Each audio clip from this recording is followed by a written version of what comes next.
The Wespener Papers. A Journey Through the Multiverse. The First Level of Learning. Wespener.com.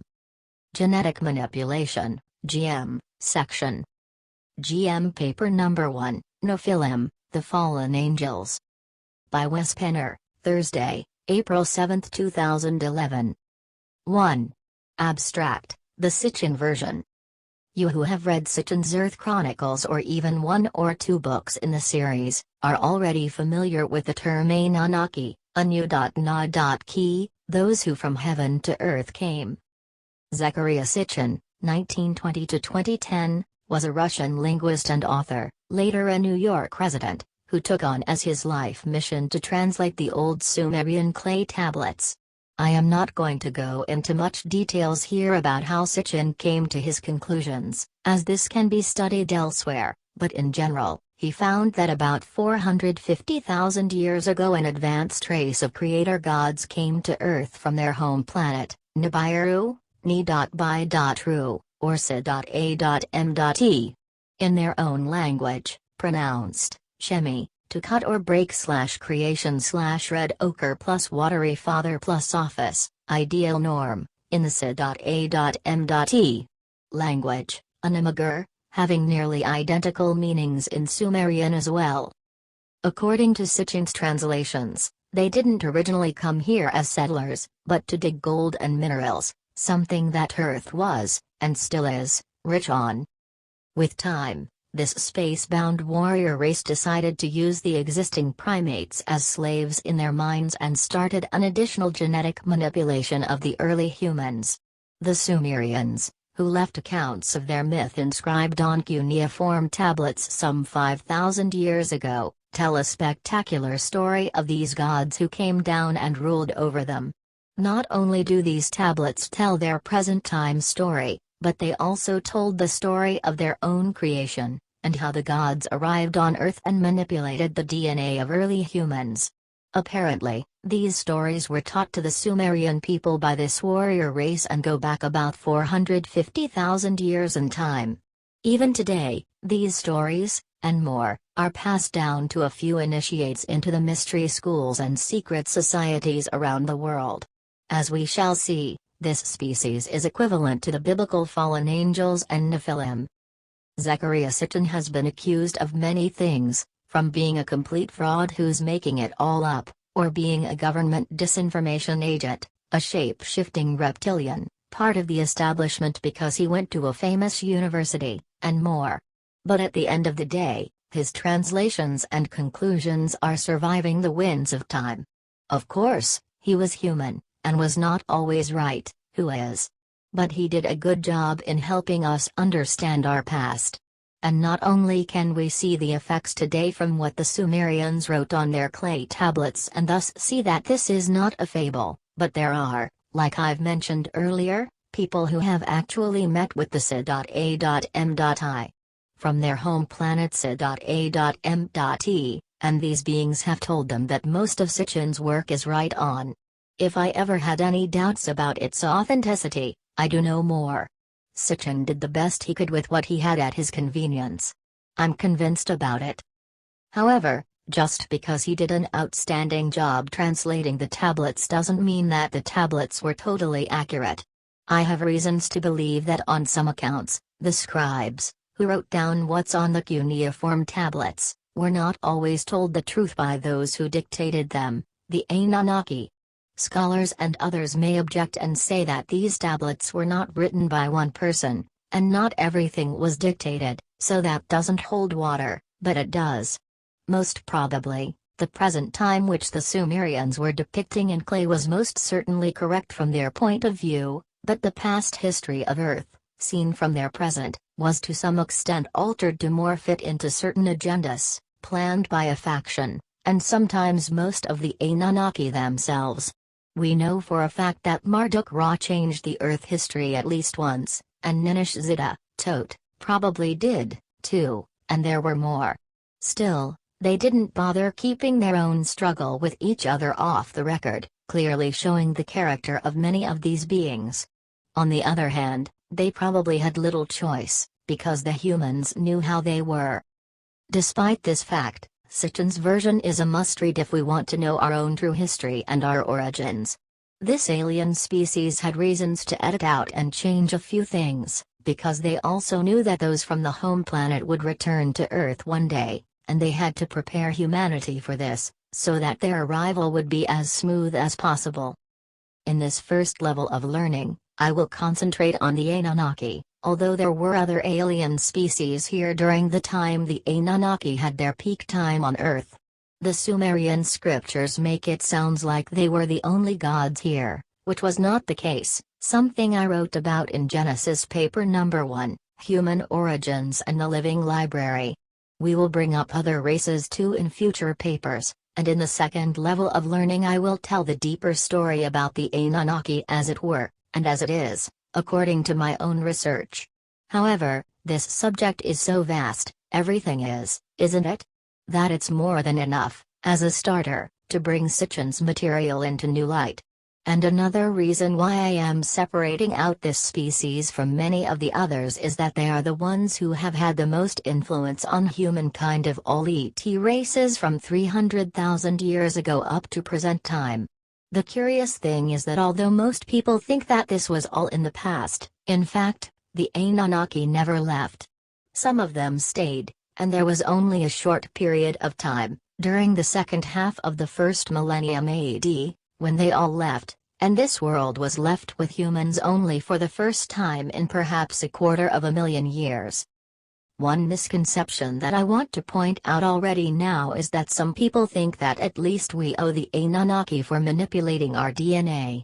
Without their intervention, we would still be apes running around on the savannas and in the bushes. This is exactly what the Anunnaki want us to believe, and that's one of their best cards. My viewpoint, backed up by research, shows another picture. We shall go into that after the story about the Anunnaki on Earth is told Sitchin's version, mind you. But don't think for a second that it's not worth reviewing Sitchin's translations. They are gems, in my opinion. If you are not totally familiar with them, and don't know who is who in the saga, please review my papers in regards to the Anunnaki. And if you're new to them, here is the story in condensed form. Before we start discussing the huge influence of the Anunnaki on Earth and human history, I want to pay my tribute, not only to Sitchin and those who came after, but also to the anthropologist, Dr. Sasha Lessin, whom have spent a lot of time putting Sitchin's pieces together in a fluent, coherent format, which makes it read like one compressed novel, through his EnKI Speaks essays, www.thelivingmoon.com web link. This has been very helpful in my own studies to grasp the wealth of Sitchin's research, and I have used Lessin's essays as a resource quite a bit in my own Anunnaki papers to make Sitchin's work more available to the public. Now, before we introduce Sitchin's work further, let's start by going back in time some 4.2 to 4.5 billion years to see how the Anunnaki themselves were seeded and created. 2. The seeding of the Syrian Anunnaki. There are human scientists, astrophysicists, quantum physicists, linguists, and those with other specialties, who have come together in a physics research group called the LPGC, Live Physics Group California. They are currently meeting with ETs on a regular basis, both in physical, mind-to-mind communication, and through neurosensing. About neurosensing, see Physics Paper Number 1, Exploring the Unum, the Ever-Expanding Multiverse. Due to this, we have learned so much more about ET civilizations, both in the past and in the present. Others, like George Lobuono, who wrote Alien Mind, also use neurosensing to connect and interact with extraterrestrial beings.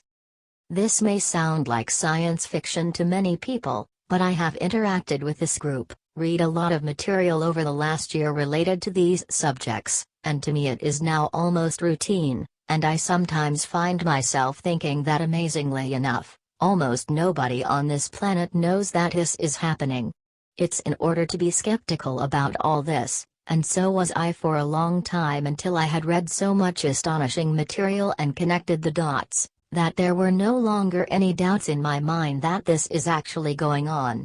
In the sections, present and future challenges and solutions. I will go into much more details about this group, how things are connected out there in the multiverse, and what I know so far about what is going on here on Earth and in Earth near space. The following story about how the S.A.M.I. were created was told me by Dr. A.R. Borden from the Life Physics Group, California. Some 4.24.5 billion years ago up to about 6 billion years ago, or longer, the time frame is uncertain, life was seeded on a planet which orbited Sirius C, which then was a bright, hot, blue star, probably of spectral class B, a blue star/sun. This planet is the same one we today call Nibiru. It was surrounded by 11-12 satellites, moons. And the planet itself is about 6 times the size of Earth. As we have discussed in a previous paper, life doesn't magically appear in the universe, it is seeded, or panspermed, which is the technical term for it. Nibiru/S.A.M.E. was panspermed by an older race from a neighboring star system. We know this to be true, but who really did it is still not totally clear. There are a few theories, though, built on information gathered by contacts with different ET groups, so I am going to be flexible here and give a couple of theories. This murky area needs some more research, though, and there is just a matter of time before we will know. I will eventually write an update. The first theory, as given to me by Drive Borden, is that the Nibiruans were panspermed by a race known in UFO circles as the Tall Whites. This humanoid ET group, 5.7 to 9 feet tall, with snow-white hair, almond-shaped, oval eyes and white skin, are still here on Earth, occupying a base in the Nevada desert, close to Nellis Air Force Base, AFB. They have hinted that they come from a star system close to Arcturus. A second, and perhaps more likely one, is that the S.A.M.I.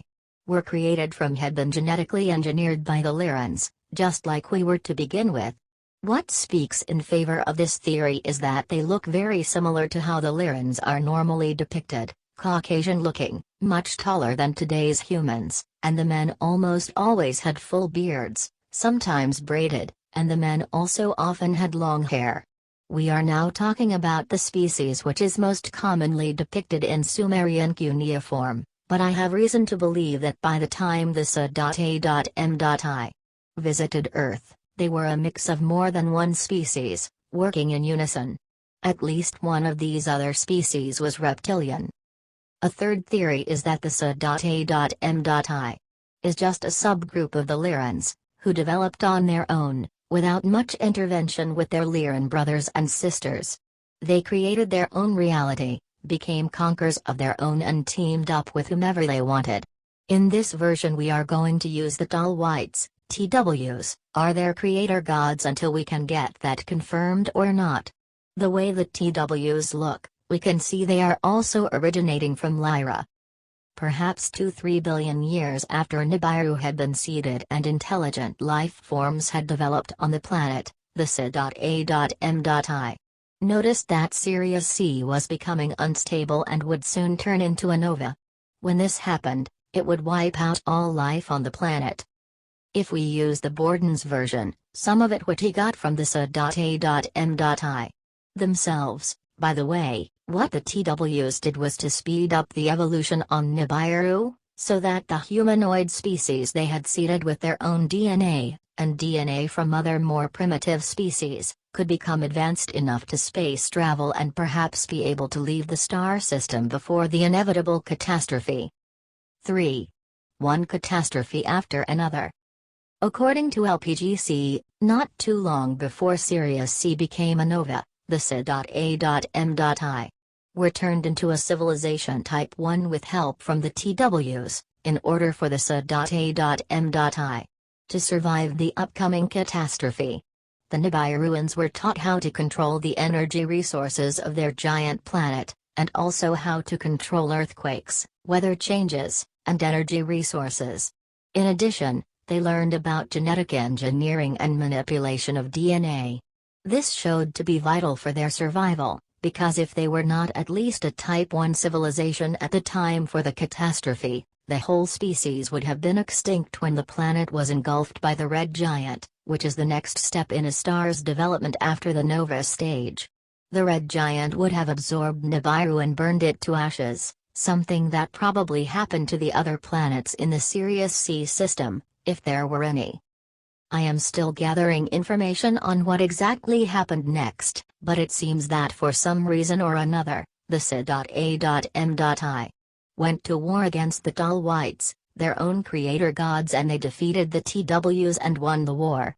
What I heard was that the conflict is still unresolved, and the C.A.M.I and the Tall Whites are still enemies, although they are no longer openly fighting each other. The C.A.M.E civilization peaked around 36,000 years, or 10 SARS. Before the catastrophe happened about 4.2 to 4.5 billion years ago, Sirius C then turned nova, became a red giant, and a few million years later retracted into a white dwarf star. However, well before that, Nibiru was catapulted out of its orbit, probably due to the instability of its sun, or perhaps also with the help of technology. The C.A.M.I were prepared, though, and had moved underground after had been taught by the TWs how to handle energy, which means they knew how to keep a tolerable temperature to stay alive. It is my understanding that they knew how to tame the energy stemming from the planetary core and could use that energy as a second sun and thus get the heat they needed from inside their planet instead from the outside sun. Eventually, they were also able to create an artificial atmosphere, using gold as one of the components, so they could start living on the rocky, desert-like surface on the only existing continent on Nibiru. Gold works as a conductor, and if heat is emitting from the center of the planet and gold can be spread into the atmosphere, that heat bounces back and can be used to heat up the surface of the planet so it can again be inhabitable. Nibiru was catapulted out of its orbit with such a force that it lost its connection with the gravity of the Sirius solar system and aimed for deep space. Their old star system disappeared in the distance forever. Nibiru was never to return to Sirius again. After thousands, or more possibly, millions of years on a steady course through deep space, Nibiru, the red planet with its 11 satellites, was drawn into our own young solar system, 8.6 light-years away from Sirius, by the gravity from Neptune.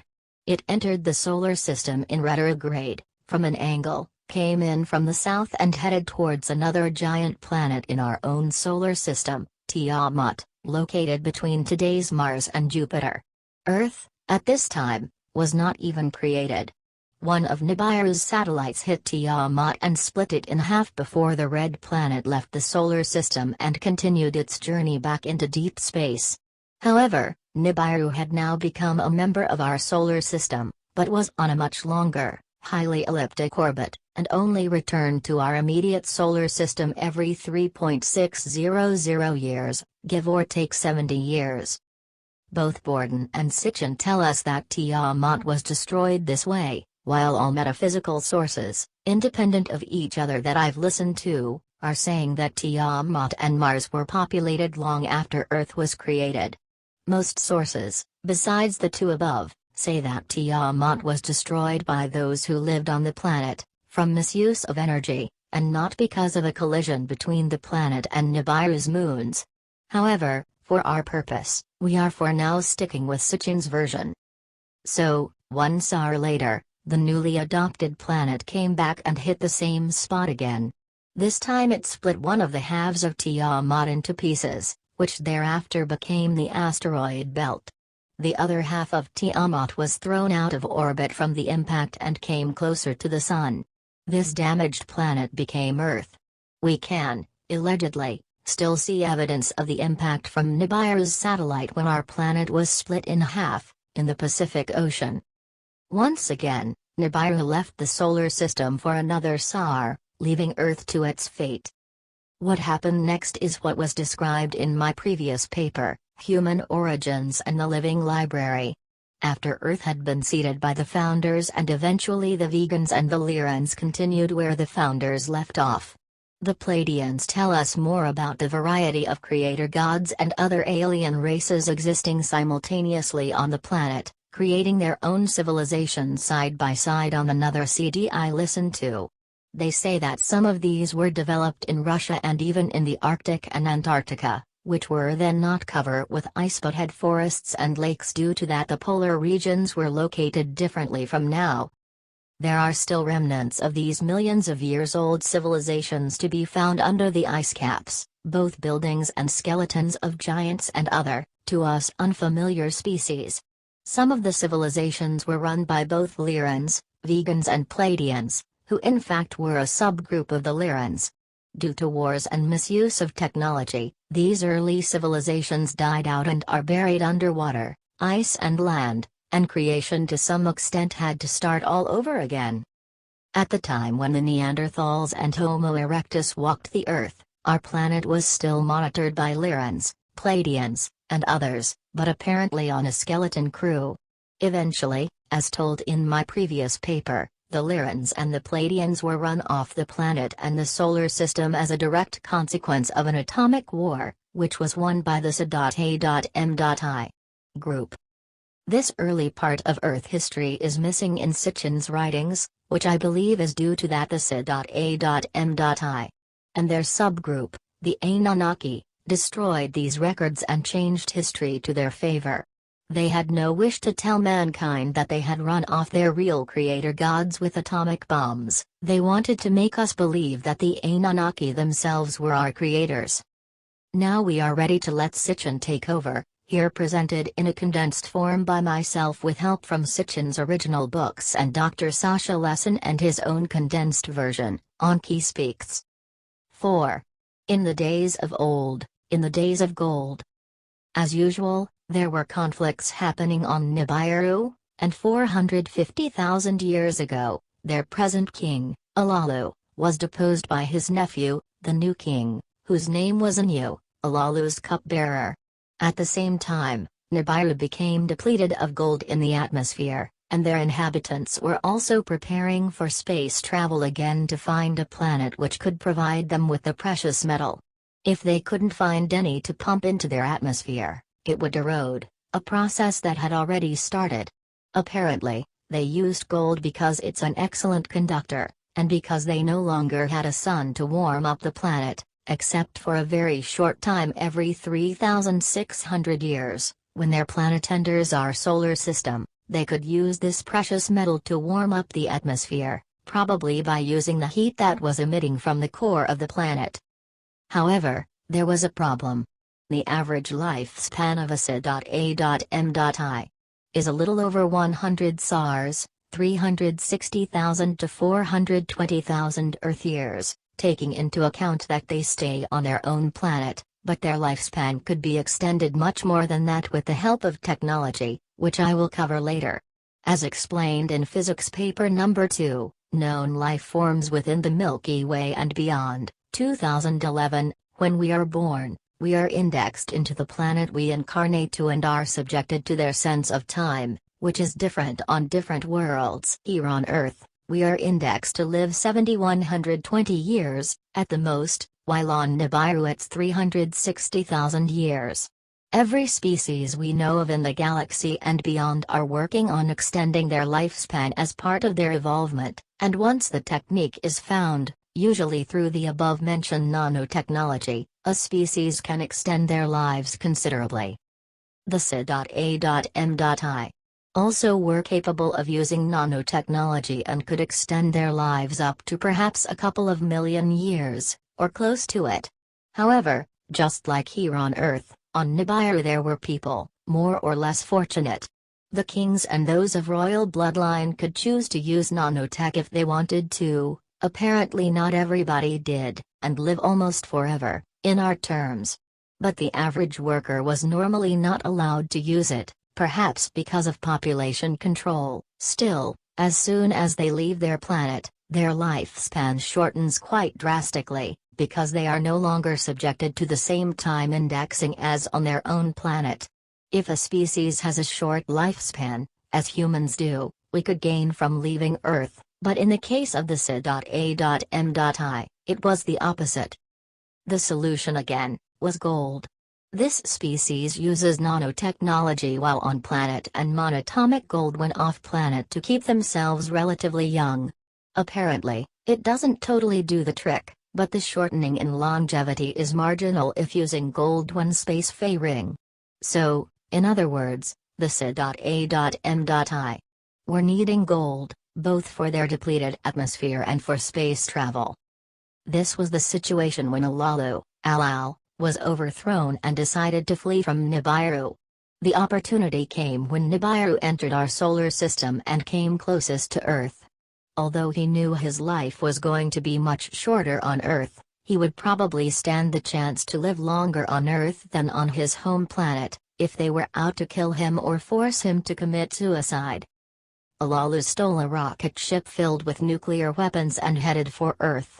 He landed on the virgin-like planet and found it beautiful to the extreme: deep forests, high mountains, mighty oceans, rich on animal life and plenty of all imaginable resources.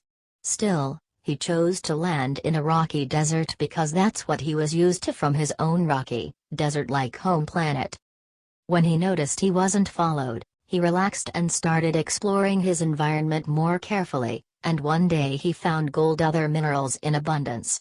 He immediately realized that Earth could be the solution to all their urgent, pressing problems. This was exactly what he needed. He hurried and pointed the nuclear weapons towards Nibiru and told King Anu that there was a lot of gold on Earth, EnKI, and if Alalu did not get his throne back, the Nibiruans could kiss goodbye to both their planet and the Earth's resources. The deposed king felt satisfied with himself and withdrew to await an answer.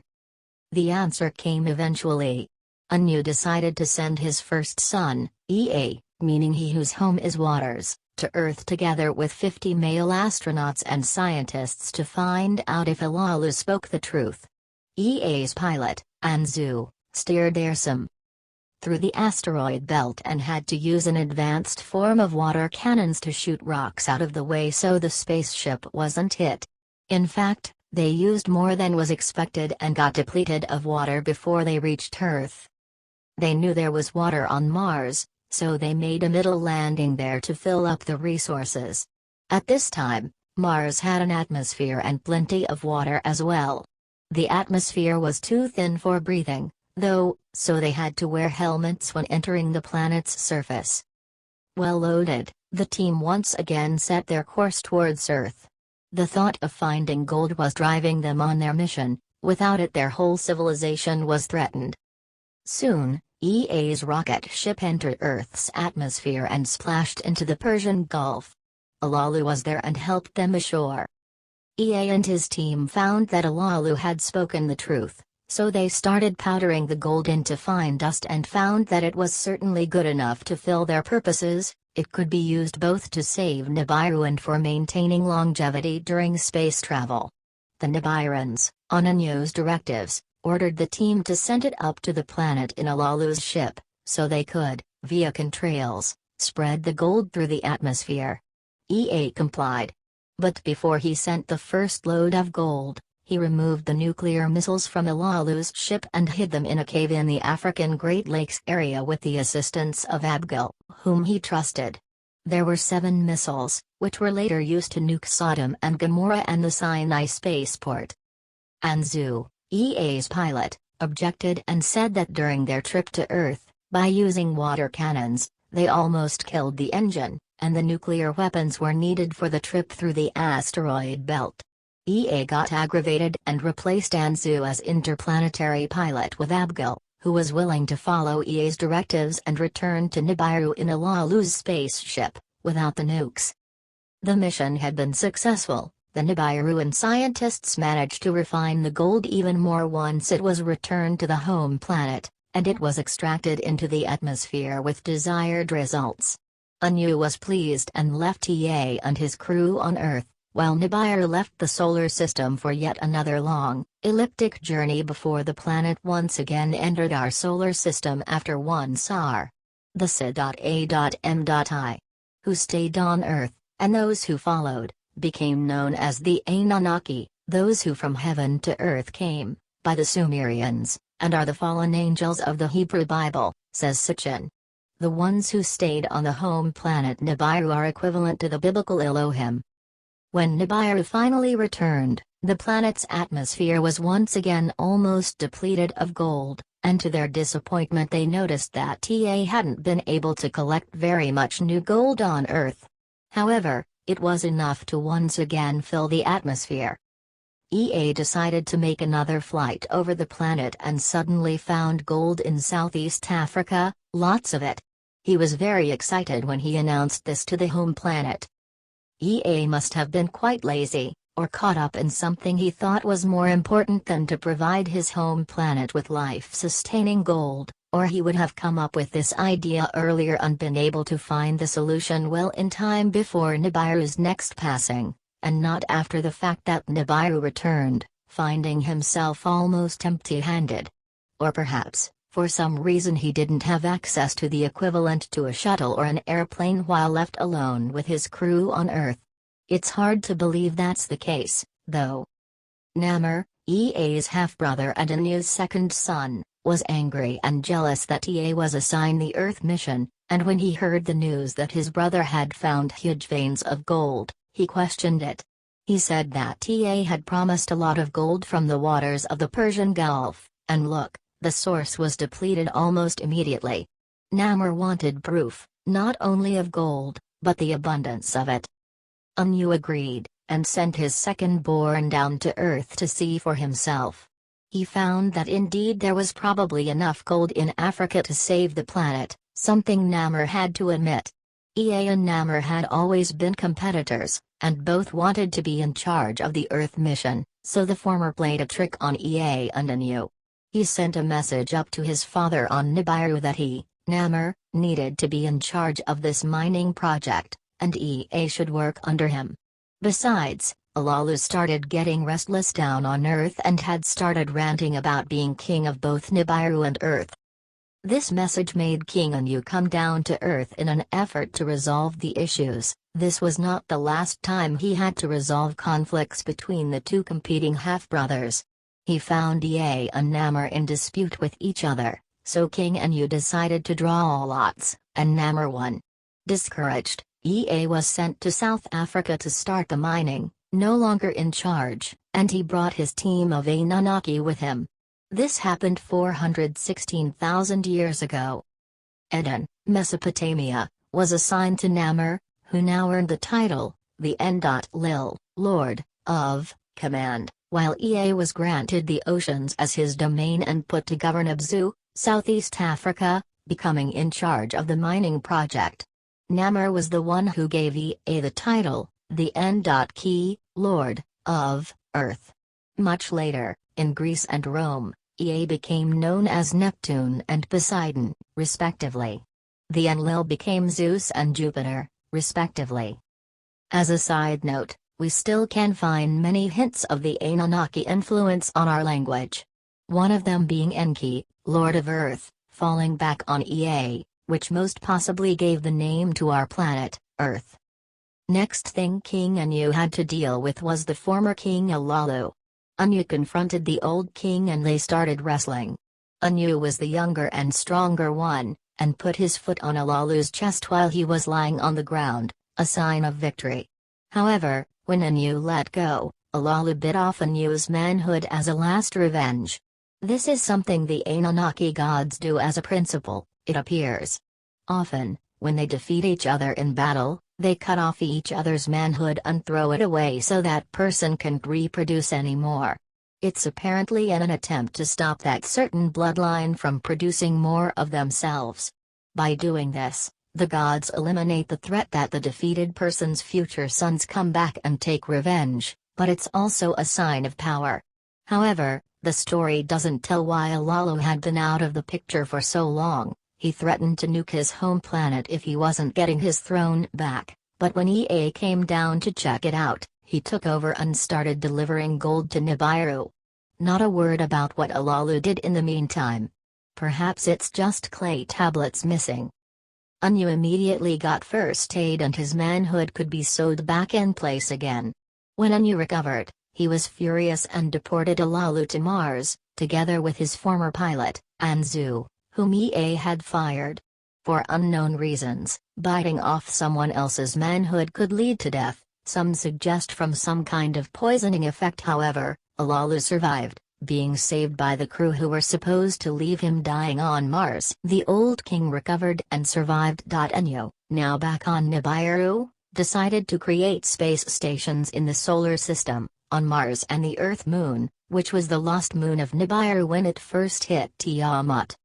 He also said that if Alalu was alive, he should be allowed to start a colony on Mars. Anu sent his daughter Ninma with a crew of female health officers to Earth, but were asked to middle land on Mars to check out the situation there.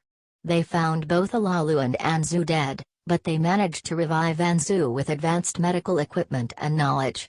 Alalu, to this day, is buried on Mars. After all, Alalu had been king of S.A.M.E. Nibiru, so to commemorate Alalu, Ninma and Anzu let carve out his face on the Great Mountain Sindonia. They depicted him wearing an eagle helmet. Ea later married Damkina, who was Alalu's daughter, and their offspring was Marduk, who had a great influence on humankind, often in not-so-favorable manners.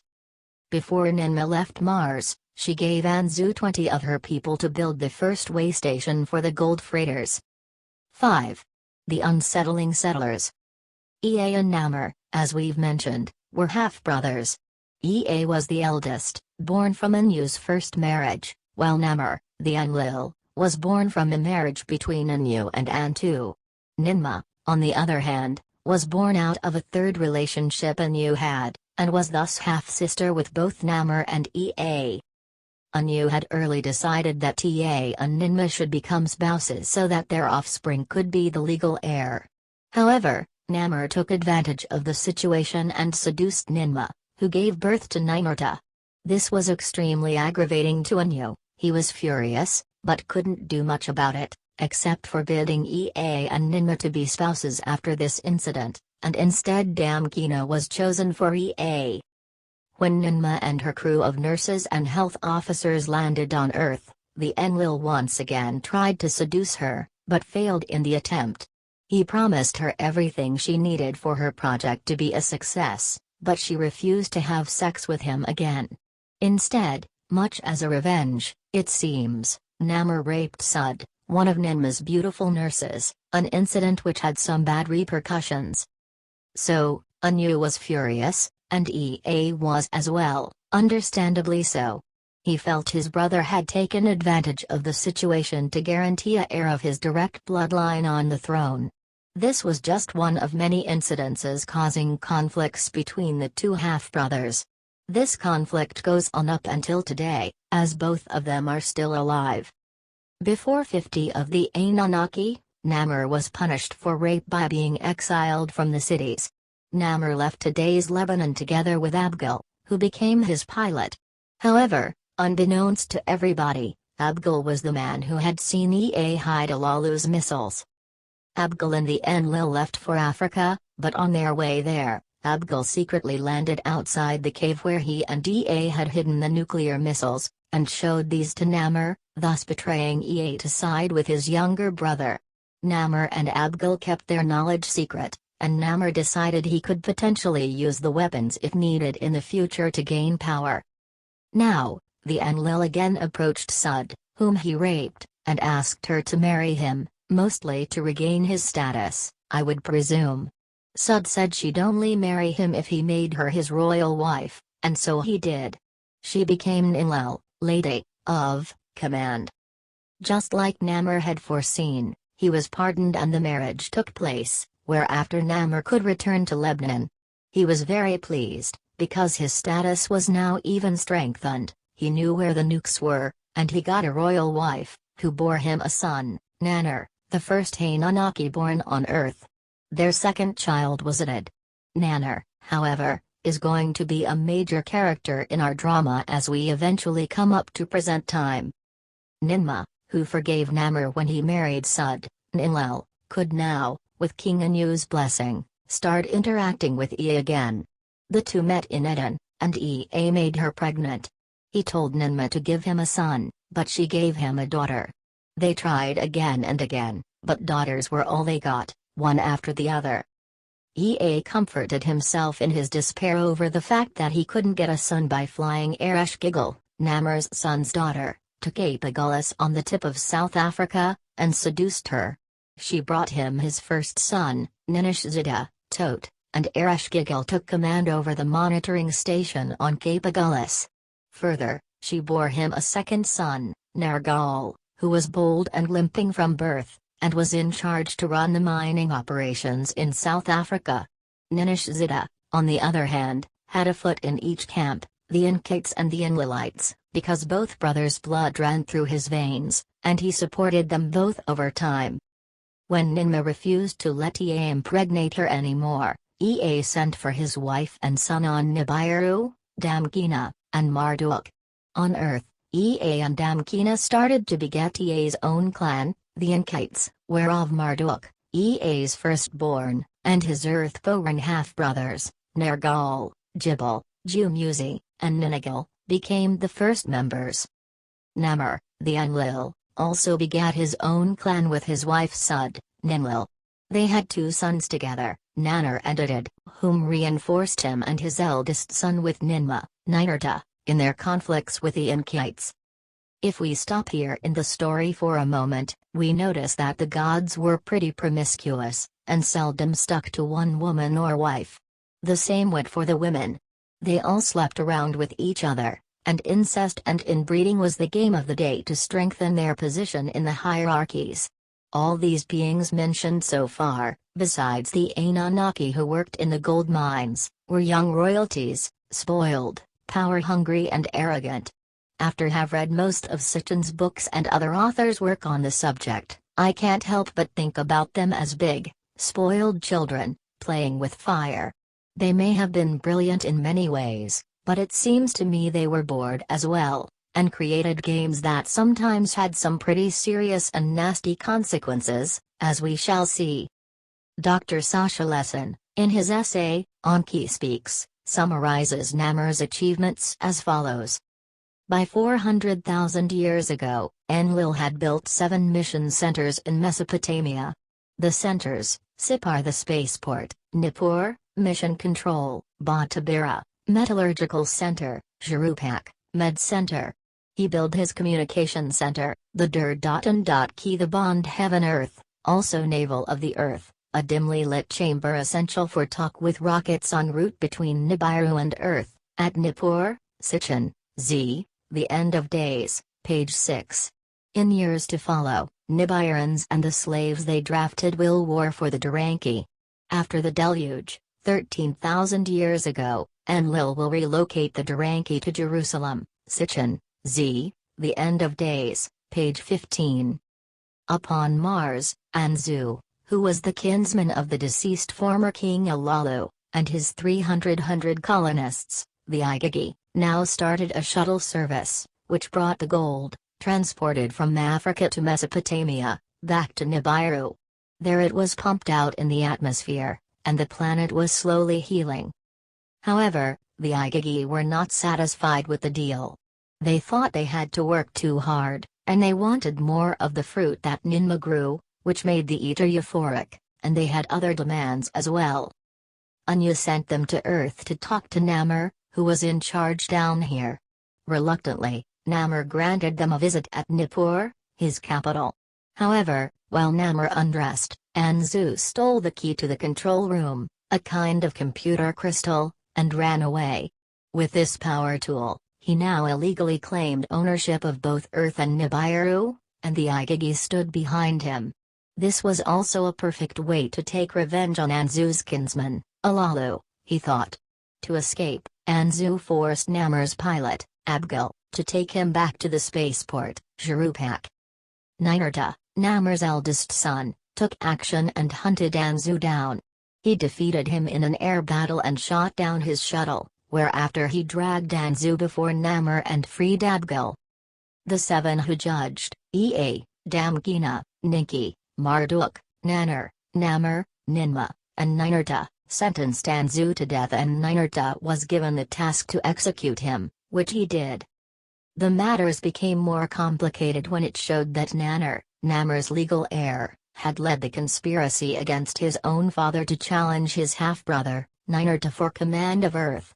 When Nammer found out, he expelled Nannar from and Ninurta's position was strengthened, because Nannar was forced, something that was decided by the Nibiruan Council, to honor Ninurta as the Enlil's successor on Earth.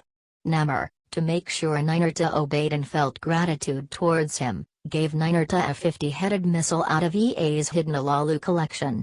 Ninurta was pleased and satisfied, and then enforced the gold extraction process and continued the shipping of gold to Nibiru. But was Nannar really behind the plot against Ninurta, or was he just a pawn, although an agreeable one, for someone else? Dr. Lesson, with Sitchin's help, makes a quite plausible suggestion. Sitchin shows that Ta, allied through his marriage to Alalu's daughter Damkina and their son Marduk to the Alalu's lineage, matrifiliated, was part of the plot. It was with Ea's connivance that Anzu, kinsman of Alalu, is admitted to Enlil's inner sanctuary for energy source crystals, vital computer chips, orbital data panels, and control buttons for Earth and Earth Nibiru, Mars communication. EA suggested Enlil entertain Anzu as a stall to responding to the demands of the EnKI. Sitchin, in the 12th planet, had earlier said the role of Anzu in the Lost Book of EnKi's account of the revolt of the EnKI, pages 117 to 121, was actually the role of Nannar, Enlil's son by his half-sister and legal wife, Sud, was legal heir on Earth.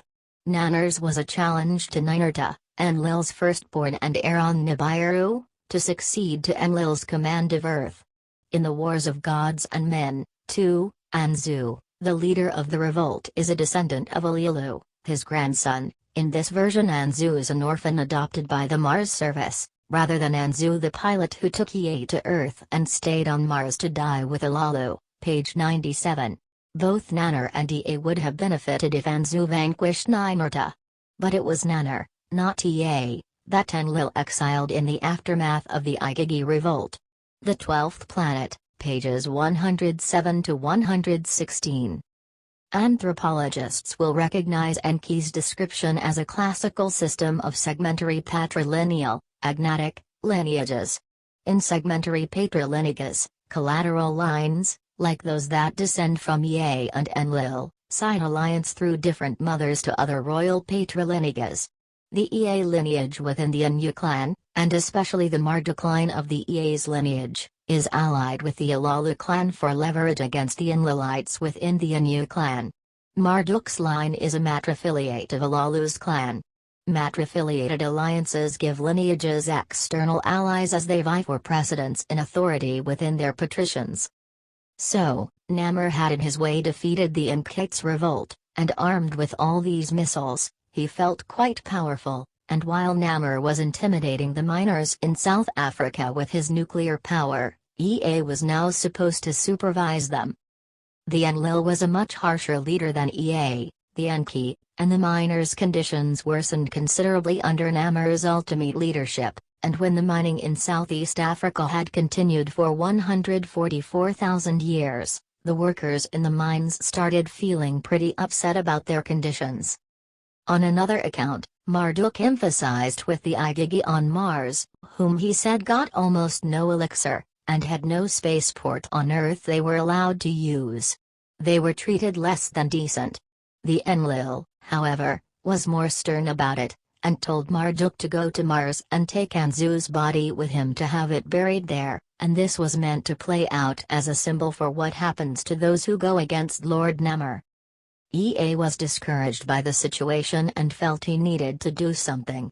So he left the supervision of the mining project to form an Anunnaki, and went to what is today known as Zimbabwe together with Ninishzida, his eldest son, and set up a laboratory to study the already existing species on Earth.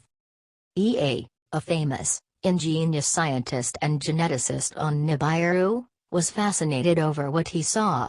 He was especially interested in the apemen, whom had been spotted all over the planet. More fascinating was their sympathy for other animals. In fact, The ape-man often freed the animals which were caught in Anunnaki traps. He liked their strong emotions and their similarities in genetic setup to the Nibiruans themselves. 6. Nuclear war, some 300,000 years ago. As a side note, this is not in Sitchin's books. Around this same time, the Lyrans and the Earth Lyrans were working on the living library. They knew that the Anunnaki had built their bases on the planet, and they just stayed away from them. Apparently, the Anunnaki had a bad reputation amongst the Lyrans. On the other hand, the latter knew this galaxy is an experiment in free will, and that they couldn't really stop the C.A.M.I. from landing here and establish bases. However, the Lyrans were protective regarding the Living Library project, and while working on the side, they probably kept an eye on the Anunnaki. They continued their project. The Anunnaki must have been well aware of the Lyran presence.